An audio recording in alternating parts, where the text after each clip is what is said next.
بسم اللہ الرحمن الرحیم۔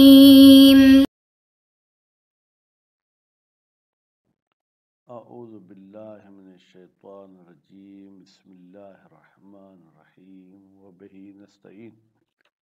ہماری گفتگو لمعہ ششم کے بارے میں، اور لمعہ ششم کی بھی کتاب المیراث، پھر کتاب المیراث کی دوسری فصل سہام مقدرہ کے بارے میں تھی، یعنی میراث کے وہ حصے جو معین طور پر کہے گئے ہیں کہ فلاں کو اتنا حصہ ملے گا، فلاں کو اتنا حصہ ملے گا۔ تو وہ 6 سہام تھے، پھر 6 میں سے ہر ایک اپنے کے ساتھ مل سکتا ہے، ٹھیک ہے جناب۔ مثلا ایک نصف تھا تو نصف کبھی نصف کے ساتھ ملے گا، نصف کبھی ربع کے ساتھ، نصف کبھی ثمن کے ساتھ، یہ 3 صورتیں ہو گئیں۔ پھر نصف کبھی ثلث کے ساتھ، یہ 4 صورتیں۔ پھر نصف جو ہے کبھی ثلثان کے ساتھ، پھر نصف کبھی سدس کے ساتھ، تو یہ 6 صورتیں ہو گئیں، ٹھیک ہے۔ اسی طریقے سے جو دوسرا ہمارے پاس عدد نصف کے بعد فرض کرنا ربع، پھر اس کی بھی 6 صورتیں ہوں گی۔ ربع نصف کے ساتھ ملے گا ایک صورت، ربع کے ساتھ ملے گا دوسری صورت، ربع ثمن کے ساتھ ملے گا تیسری صورت، ربع ثلث کے ساتھ ملے گا چوتھی صورت، ربع 2 ثلث کے ساتھ ملے گا 5ویں صورت، اور ربع سدس کے ساتھ ملے گا یہ 6ٹھی صورت۔ تو 6 حصے تھے، ان میں سے ہر ایک کے 6 جو ہے کیا ہے جناب وہ قسم بنیں گے۔ تو 6 کو 6 میں تو ضرب کہوں گا، لیکن ابھی میرا بیٹا بھی سامنے بیٹھا ہے تو انگلش کا لفظ کہوں گا۔ 6 کو 6 کے ساتھ ملٹی پلائی کریں تو یہ ہو جائیں گے 36۔ پھر 36 میں سے 15 صورتیں ایسی ہیں جو تکراری ہیں، تو ان کو آپ ختم کر دیں، باقی 21 صورتیں ہوں گی۔ 21 صورتوں میں سے بھی پھر کہا کہ 8 صورتیں ممتنع ہیں جو کل ہم پڑھ چکے۔ اب 21 میں سے جب 8 چلی گئیں تو باقی جو ہے کہ ہمارے پاس 13 صورتیں بچیں جو ممکن ہے، تو آج ہم وہ 13 صورتیں انشاءاللہ پڑھیں گے۔ ابھی اگر خلاصے میں سب سنا دوں تو شاید خلاصہ زیادہ ہو جائے، خلاصے میں 1-2 کی مثال دے کے پھر باقی ہم عبارت کی طرف چلیں گے۔ مثلا کہتے ہیں کہ نصف کے ساتھ مل سکتا ہے، یہ ملنا ممکن بھی ہے۔ بھائی کوئی مثال دیں جہاں پر نصف کے ساتھ مل سکتا ہو۔ ایک عورت مر جائے، اس عورت کی کوئی اولاد نہیں، وارثوں میں اس عورت کے صرف اور صرف 2 وارث ہیں، ایک شوہر ہے اور ایک ابی یا ابوینی بہن ہے۔ تو جناب نصف ملے گا شوہر کو اور نصف ملے گا اس میت عورت کی بہن کو۔ تو اب دیکھیں نصف کے ساتھ جمع ہو گیا۔ پھر کہتے ہیں کہ نصف ربع کے ساتھ بھی مل سکتا ہے۔ بھائی یہ کیسے ہو سکتا ہے کہ نصف ربع کے ساتھ ملے؟ کہتے ہیں کہ کوئی مرد مر گیا، پہلی صورت میں ہم نے عورت کو مارا، ابھی ہم مرد کو ماریں گے۔ کوئی مرد مر گیا، اس کی کوئی اولاد نہیں، اس کی بیوی موجود ہے، تو اب بیوی کو کتنا حصہ ملے گا؟ عدم اولاد کی صورت میں بیوی کو ربع ملے گا، اور اسی مرد کی پھر جو ہے کیا ہے جناب ایک بہن بھی ہے، ابی ہے یا ابوینی، تو اس بہن کو نصف ملے گا۔ تو اب دیکھیں نصف بہن کو ملا، ربع بیوی کو ملا، دونوں مل گئے، اور اس میں کسی قسم کا کوئی حرج بھی نہیں ہے۔ تو اسی طریقے سے جو ہے کیا ہے اور بھی ہم میرے خیال میں مثالیں عبارت میں پڑھیں گے تو بہتر ہے۔ چلیں نصف کی بات تو یہاں پر ختم ہو گئی۔ پھر کہتے ہیں ثلث بھی جو ہے کیا ہے جناب یہ ربع بھی ثمن کے ساتھ مل سکتا ہے، ٹھیک ہے۔ پھر اس کی صورتیں، پھر ربع ثلث کے ساتھ مل سکتا ہے، پھر اس کی صورتیں، پھر ثمن سدس کے ساتھ مل سکتا ہے، پھر ثلثان ثلث کے ساتھ مل سکتے ہیں، پھر سدس کے ساتھ مل سکتا ہے۔ تو یہ صورتیں ہم عبارت میں پڑھیں گے۔ فرماتے ہیں یہ تو ہم نے جو آپ کو صورتیں بتائیں یہ ایسی صورتیں تھیں جو 2 تھیں، یعنی 2 آپس میں وارث تھے، ٹھیک ہے، اور یہ 13 صورتیں ہو گئی۔ اور کبھی کبھی وارث زیادہ ملتے ہیں لیکن پھر وہ اس معین حصے کے مطابق نہیں، بلکہ ان کا حصہ معین نہیں ہوتا ہے۔ تو کہتے ہیں پھر ان صورتوں کو آپ گن نہیں سکتے ہیں، وارث کم ہوں گے تو صورتیں کم ہوں گی، وارث زیادہ ہوں گے تو صورتیں زیادہ ہوں گی۔ فرض کریں ایک بندہ مر گیا، اس کے بیٹے بھی ہیں بیٹیاں بھی ہیں، تو اسلام نے بیٹے اور بیٹیوں کے لیے کوئی حصہ معین نہیں کیا ہے، ایک قانون کلی بتا دیا، لذکر مثل حظ الانثیین، ہر مذکر کو دو عورتوں کے برابر حصہ ملے گا۔ اب اگر میت کا ایک بیٹا ایک بیٹی ہے تو یہاں اس کا مال جو ہے کیا ہے، 3 حصوں میں تقسیم ہوگا، ایک حصہ ہم دیں گے کس کو، بیٹی کو، اور 2 حصے دیں گے بیٹے کو۔ تو اب یہاں پر بیٹی کو جو ملا وہ ثلث تھا، بیٹے کو جو ملا وہ 2 ثلث تھے، تو یہاں ثلث 2 ثلث کے ساتھ مل گیا۔ اگر میت کے جو ہے کیا ہے جناب، فرض کریں کہ 2 بیٹے اور 1 بیٹی تھے، تو یہاں پر جو ہے کیا ہے مال کو ہم کتنے حصوں میں تقسیم کریں گے، 5 حصوں میں، بیٹی کو 1 حصہ دیں گے اور بیٹوں کو جو ہے کیا 2 حصے دیں گے۔ تو اب آپ کیا کہیں گے، بھائی یہاں پر تو کوئی اس کے وہ سہم جو معین تھا وہ یہاں پر ذکر نہیں ہے۔ تو اس طریقے سے پھر اگر اس کے 5-7 بیٹے ہیں 5-7 بیٹیاں ہیں تو پھر وہ اس کی صورتیں کچھ اور بنے گی۔ تو ابھی ہم چلتے ہیں عبارت کی طرف۔ من الصور، کہتے ہیں وہ جو صورتیں ہم نے 21 بتائیں ان میں سے 8 تو ممتنع تھیں، باقی صورتیں بچتی ہیں 13 صورتیں۔ فرضھا واقع، ان 13 صورتوں کا فرض صحیح بھی ہے اور واقع بھی ہے، واقع صحیح۔ قد اشار المصنف منها الى 9، مصنف صاحب نے ان میں سے 9 کی طرف اشارہ کیا ہے، بقولہ، اپنے اس قول کے ساتھ۔ خوب، وَيَجْتَمِعُ النِّصْفُ مَعَ مِثْلِهِ، جمع ہوتا ہے نصف اپنے جیسے نصف کے ساتھ۔ اس کی کوئی مثال دیں گے، فرماتے ہیں بالکل ہم مثال بھی آپ کو دیں گے۔ کَزَوْجٍ، عورت مر گئی، اس کے شوہر بھی موجود ہے، وَأُخْتٍ، اور اس کی بہن بھی موجود ہے باپ کی طرف سے، یا باپ ماں دونوں کی طرف سے، جو کہ ذکر شہید اول نے نہیں کیا ہے۔ تو شوہر کو آدھا مال ملے گا اور جو ہے کیا ہے اس بہن کو بھی آدھا مال ملے گا۔ وَمَعَ رُبْعِ، اور نصف ربع کے ساتھ بھی مل سکتا ہے۔ کَزَوْجَةٍ، اب یہاں پر فرض کریں کہ مرنے والا شوہر ہے، باقی اس کی بیوی موجود ہے اور اس کی ایک بہن موجود ہے، کذالک، وہ بہن بھی ابی ہے یا ابوینی ہے، تو اب یہاں پر جو ہے بیوی کو ربع ملے گا اور جو ہے کیا ہے جناب اس بہن کو جو ہے کہ وہ نصف ملے گا۔ خوب، یہ دوسری صورت۔ وَكَزَوْجٍ وَبِنْتٍ، پھر ایک اور صورت ہے جس میں جو ہے کیا ہے جناب ربع اور نصف ملتا ہے۔ کوئی عورت مر گئی، اس کا شوہر بھی ہے اور اس عورت کی بیٹی بھی ہے، تو شوہر کو جو ہے کیا ہے وہ ربع ملے گا اور بیٹی کو آدھا حصہ ملے گا۔ وَمَعَ ثُمْنٍ، اور نصف ثمن کے ساتھ بھی مل سکتا ہے۔ ٹھیک ہے، اب یہ نمبرنگ آپ میرے خیال میں خود لگائیں، حالانکہ یہ تیسری صورت ہے۔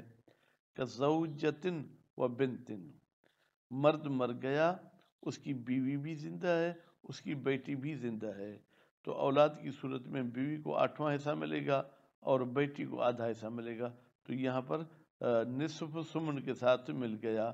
وَقَدْ تَقَدَّمَ، اور یہ بات گزر چکی کہ انہو، بتحقیق یہ نصف جو ہے لا یجتمع مع ثلثین، یہ 2 ثلث کے ساتھ جمع نہیں ہو سکتا۔ کیوں؟ لاستلزام ہی، اگر جمع ہوگا 2 ثلث کے ساتھ تو اس سے لازمت ہے۔ میں کل تک تو اول پڑھ رہا تھا، لیکن ابھی کسی کتاب میں دیکھا اول لکھا تھا، عین پر ضمہ، اس میں اول لازمت ہے۔ اول کا مطلب یعنی مال کم ہے، اس کے حصے زیادہ ہو جائیں گے۔ بھائی 6 روپے کا نصف جو ہے 3 روپے، 2 ثلث 4 روپے، تو نتیجے میں 3 اور 4 7 روپے، جبکہ ہمارے پاس ہیں 6 روپے۔ وَيَجْتَمِعُ مَعَ ثُلْثٍ، یہ چوتھی صورت ہے، اور نصف ثلث کے ساتھ بھی جمع ہوتا ہے۔ کَزَوْجٍ وَأُمٍّ، ایک عورت مر گئی، اس کا شوہر بھی ہے اور اس کے ساتھ ساتھ جو ہے کیا ہے اس کی ماں بھی ہے۔ خوب، تو شوہر کو جو ہے کیا ہے جناب آدھا حصہ ملے گا اور اس کی ماں کو سلس ملے گا۔ وَكَكَلَالَةِ الْأُمِّ، یا ایک عورت مر گئی جناب اس کے شوہر بھی ہے اور اس کے برادران و خواہران امی بھی ہیں، المتعددہ، ٹھیک ہے، جو کہ متعدد ہیں، ما اخت الاب، یا چلیں شوہر کو بھی چھوڑ دیں، اور اس مری ہوئی عورت کی ایک بہن بھی ہے باپ کی طرف سے، تو بہن کو جو ہے کیا ہے وہ نصف ملے گا، کلالت الام کو ثلث ملے گا۔ ومع سدس، یہ جو ہے کیا ہے جناب پانچویں صورت ہے کہ یہ نصف سدس کے ساتھ بھی جمع ہوتا ہے، یعنی ایک وارث کو نصف ملے گا، دوسرے کو سدس ملے گا۔ کزوجن، مثلا ایک عورت مر گئی، اس کے شوہر موجود ہے، واحد من کلالت الام، اور ماں کی طرف سے بھائی بہنوں میں سے کوئی ایک موجود ہے، خوب، تو یہاں پر شوہر کو نصف ملے گا اور ان کو جو کیا ہے جناب وہ سدس ملے گا۔ وَكَبِنْتٍ وَأُمٍ، یا جیسے کوئی انسان مر گیا، اس کی بیٹی بھی ہے اور اس کی ماں بھی ہے، تو اس صورت میں بھی بیٹی کو جو کیا نصف ملے گا، ماں کو سدس ملے گا۔ وَكَأُخْتٍ لِأَبٍ وَوَاحِدٍ مِّن كَلَالَةِ الْأُمِّ، یا مثلا ایک انسان مر گیا، اس کی جو ہے خواہر ابی بھی ہے اور اس کے کلالہ امی میں سے کوئی ایک ہے، تو خواہر کو نصف ملے گا اور کلالہ امی کو جو کیا ہے سدس ملے گا۔ نصف کی بات یہاں پر یوں سمجھے ختم ہو گئی۔ وَيَجْتَمِعُ رُبْعُ وَثُمْنُ، کہتے ہیں اور جمع ہوتا ہے ربع، یہ کون سی جناب صورت ہے؟ چھٹی صورت ہے، ٹھیک ہے۔ وہ سمن، اور سمن بھی جو ہے کہ وہ جمع ہوتا ہے، یہ ساتویں صورت ہے۔ کس کے ساتھ جمع ہوتے؟ مع ثلثین، دو ثلث کے ساتھ۔ فالاول، پہلے کی مثال تو ہمیں دے دیں جہاں پر جو ہے کیا ہے جناب ربع سمن کے ساتھ ملتا ہے۔ کزوجن وابنتین، مثلا جو ہے کیا ہے کوئی عورت مر گئی، اس کے شوہر بھی موجود ہے اور اس کی دو بیٹیاں بھی موجود ہیں، تو یہاں پر کیا ہوگا، زوج جو ہے کیا ربع اٹھائے گا، کیوں؟ اس لیے کہ اولاد موجود ہے، اور جو بیٹیاں جو ہیں وہ دو ثلث اٹھائیں گی، تو نتیجے میں جو ہے کیا ہے جناب آپ کا ربع مل گیا ثلثین کے ساتھ، اور سمن بھی ثلثین کے ساتھ مل سکتا ہے، ٹھیک ہے۔ وہ جو ہے وہ اختین لابن، ٹھیک ہے۔ وَكَزَوْجَةٍ وَأُخْتَيْنِ لِأَبٍ، ایک مرد مر گیا، اس کی بیوی بھی موجود ہے اور اس کی جو ہے کیا ہے جناب دو بہنیں بھی موجود ہیں، تو بیوی کو ربع ملے گا اور دو بہنوں کو دو ثلث ملیں گے۔ وَثَانِي، ثانی سے مراد کیا؟ سمن ثلثین کے ساتھ ملے گا۔ کَزَوْجَةٍ وَابْنَتَيْن، ایک مرد مر گیا، اس کی بیوی موجود ہے تو بیوی کو سمن ملے گا اور دو بیٹیاں موجود ہیں ان کو دو ثلث ملیں گے۔ وَيَجْتَمِعُ رُبْعُ مَعَ ثُلُثِ، اب ان صورتوں میں سے یہ جو ہے آٹھویں صورت ہے کہ ربع مل جاتا ہے ثلث کے ساتھ۔ بھائی کوئی مثال تو دیں۔ کَزَوْجَةٍ وَأُمٍّ، مثلا ایک مرد مر گیا، اس کی بیوی موجود ہے، اولاد نہیں ہے، تو بیوی کو ربع ملے گا، وہ اور اس کی ماں موجود ہے، اس کو ثلث ملے گا۔ وَزَوْجَةٍ مَعَ مُتَعَدِّدٍ مِّن کَلَالَةِ الْأُمِّ، جناب یا ایسا ہے کہ ایک مرد مر گیا، اس کی بیوی بھی ہے اور اس کی ماں کی طرف سے بھائی وغیرہ بھی ہیں، تو بیوی کو ربع ملے گا اور کلالہ کو ثلث ملے گا۔ وَمَعَ سُدُس، اور ربع سدس کے ساتھ بھی ملتا ہے۔ کزوجتن، بیوی ہے اولاد نہیں ہے، تو بیوی کو کیا ملے گا؟ ربع ملے گا۔ وواحد من کلالۃ الام، اور ماں کی طرف سے بھائی بہنوں میں سے کوئی ایک ہے، تو اس صورت میں جو ہے کیا ہے ربع بیوی کو اور ثلث اس کو ملے گا۔ وکزوج واحد الابوین مع ابن، یا ایک عورت مر گئی، اب یہاں پر مرنے والی عورت ہے، باقی رہنے والا اس کا شوہر ہے، ماں باپ میں سے کوئی ایک ہے اور اولاد بھی ہے، تو یہاں پر شوہر کو ربع ملے گا اور جو ہے کیا ہے جناب احد الابوین کو جو کیا ہے سدس ملے گا، باقی جو بچے گا وہ بیٹے کو ملے گا۔ وَيَجْتَمِعُ ثُمْنُ مَعَ سُدُس، یہ جو ہے کیا ہے جناب صورت ہے غالباً 9۔ کہتے ہیں سمن جمع ہوتا ہے سدس کے ساتھ، کہ زوجتن کوئی بندہ مر گیا خوب، اور اس کے بعد کون بچا؟ اس کی بیوی، و ابن، ٹھیک ہے، اور جو کیا اس کا بیٹا بھی ہے، وہ احد الابوین، اور اس کے ماں باپ میں سے کوئی ایک بھی موجود ہے۔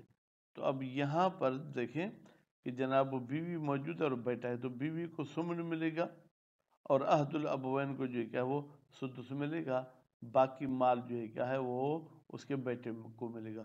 تو سمن بیوی کو، سدس احد الابوین کو، دونوں جمع ہو گئے۔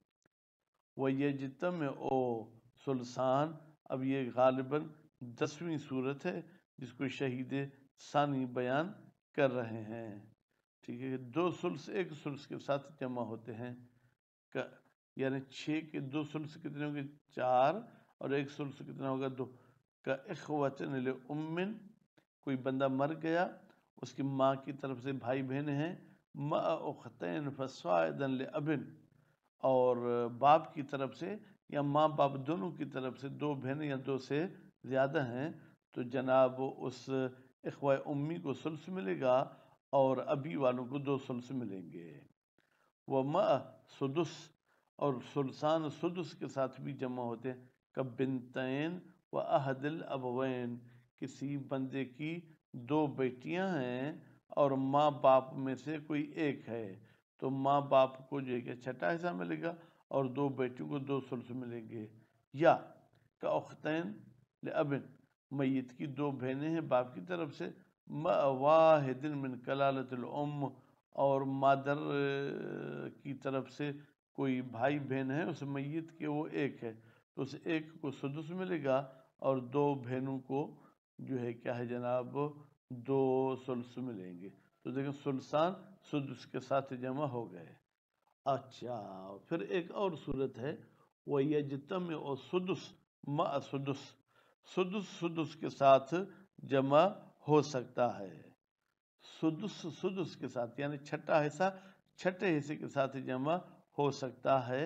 خوب، تو یہ گویا کہ چوتھی صورت، ویسے 13ویں صورت ہے، کَأَبَوَيْنِ مَعَ الْوَلَدِ، جیسے کہ کوئی بندہ مر گیا، اس کے ماں باپ دونوں موجود ہیں، اولاد بھی موجود ہے، تو ماں باپ کو چھٹا چھٹا حصہ ملے گا، باقی جو مال بچے گا وہ اس کے اولاد کو ملے گا۔ فَهَذِهِ جُمْلَةُ الصُّوَرِ الَّتِي، یہ تمام وہ صورتیں ہیں يُمْكِنُ اجتماعها، جن کا اجتماع ممکن ہے، بالفرض، اس معین حصے کے ساتھ، البتہ ثنائیاً، جب 2 2 ہوں، وہی 13، اور یہ صورتیں 13 بن گئی۔ اما صور الاجتماع بحسب الفرض لا بحسب الفرض، کہتے ہیں بھائی جب حصے جمع ہوتے ہیں لیکن اس میں فرض معین نہیں ہوئے، حصہ معین نہیں، بلکہ بالقرابت، بلکہ قرابت کی وجہ سے، رشتہ داری کی وجہ سے اتفاقاً ایسے ملتی ہیں، فلا حصر لہ، تو اس اجتماع کے لیے کوئی حد بندی نہیں ہے۔ کیوں؟ لاختلاف الاجتماع، اسی کہ یہ اجتماع مختلف ہو جاتا ہے بے اختلاف الوارث، وارث کے مختلف ہونے سے، کثرتاً و قلتاً، اگر وارث زیادہ ہوں گے تو اجتماع کی صورتیں زیادہ ہوں گی، وارث کم ہوں گے تو اجتماع کی صورتیں کم ہوں گی۔ وَيُمْكِنُ مَعَهُ، اور ممکن ہے مَعَهُ، جناب اس اجتماع کی صورت میں، فرض و ممتنع، فرض کریں ان صورتوں کو بھی جو ان 13 میں ممتنع تھیں، البتہ اول کے علاوہ، فَيَجْتَمِعُ رُبْعُ مَعَهُ مِثْلِهِ، پس رب جو ہے کیا ہے وہ رب کے ساتھ جمع ہو سکتا ہے، فی بنتین، ٹھیک ہے، جب میت کی 2 بیٹیاں ہوں، و ابن، اور اس کا جو ہے کیا ہے ایک بیٹا ہو، تو لازمی اس کی ملکیت ہم تقسیم کریں گے جو ہے کیا ہے جناب 4 حصوں میں، ٹھیک ہے، تو ایک حصہ ایک بیٹی کو، دوسرا دوسری کو، تو یعنی وہ رب رب ہو گیا۔ وہ سمن، اور جو ہے کیا ہے جناب یہ رب سمن کے ساتھ بھی مل جائے گا، کہاں پر؟ پھر زوجتن و بنتن و ثلاث بنین، جب کوئی بندہ مر جائے، اس کی بیوی ہو، اس کی بیٹی ہو اور 3 بیٹے ہوں، تو اس کی ملکیت لازمی ہے جناب 8 حصوں میں تقسیم ہوگی،